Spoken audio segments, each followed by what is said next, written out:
Good morning, everyone. We're continuing here in the laws of KASHRUS of Rabbi Yamin Forst, and we're still defining and deciding which kelim, which vessels require tevilah. Sugim sheyesh behem safek. What about different categories of material where we're in mesupik, we're in doubt if it requires tevilah to be immersed in the mikvah or not? Nimsayim kayoy mispar sugim shekasher lamod al zehusam. We find today there are many different types of material. It's very difficult to know exactly what the zahus, what is the real mitzias, the reality of these. What is it really made out of? Does it deserve immersion or not? Should we consider it to be a vessel that's made out of cheres, out of earthenware? Or would we consider it to be made out of glass? And then it would require tevilah. Derech Mashal, for example, Suga Nikra Corningware. What exactly is Corningware? On one hand, it looks like earthenware. On the other hand, it has resemblance to glass. And therefore, it's a suffix.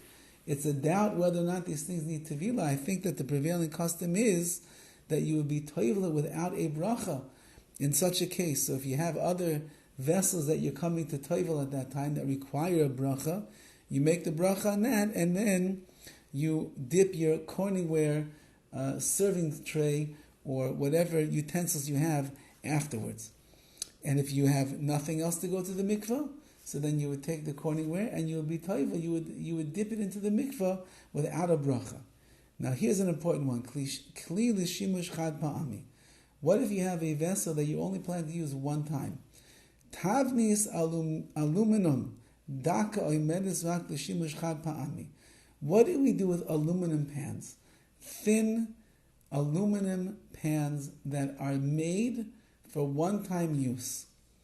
Eino nechsheves kli seuda. These are not considered to be a vessel for a meal. Because it's not something that can withstand the test of time. It was not made.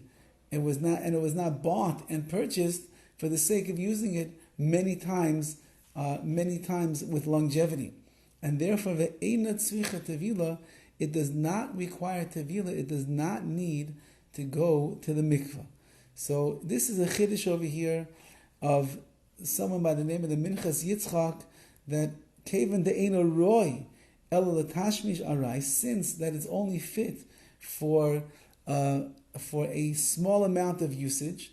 V'gam eino mekabel tuma al pi divrei harambam. Kein zeh yisa v'chelkas Yaakov, that what? Therefore, since that this thing itself is not a vessel that is used many times, you don't intend to keep it around, you didn't buy it as a serving dish or a cooking dish that you plan to use many, many times. Therefore, says Rav Forst, that a person has no obligation to be toifel. Now, this is even what people do. Sometimes they use their aluminum pan and then they wash it and they use it 2 or 3 times. After 2 or 3 times already, this pan more likely than not is going to be so bent and ruined that you won't be able to use it anymore. Says Rav Forst, even in those cases, that's not called kavua. That is not called something that is going to be fixed, that you'll use it numerous times. And even in that case, you would not have to be toivelit.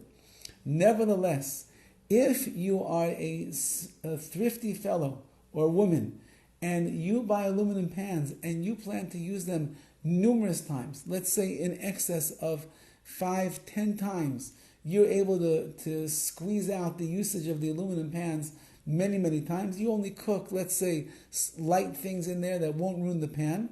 In that case, it's brought down, if you're going to use it many, many times, that you should be toivel, you should put it into the mikvah without a bracha in that particular case. But in general, since that they are disposable, and we only use them 1, 2, or 3 times maximum, therefore it does not have the name of a kli, of a vessel that has permanence, and therefore, according to the majority of the poskim of the halachic authorities, you would not be required to be toivel that aluminum pan. Have a wonderful day and a wonderful Erev Shabbos, cooking in your aluminum pans that most likely do not require tevila. Have a good one, and we'll see you next week. Be'ez Hashem.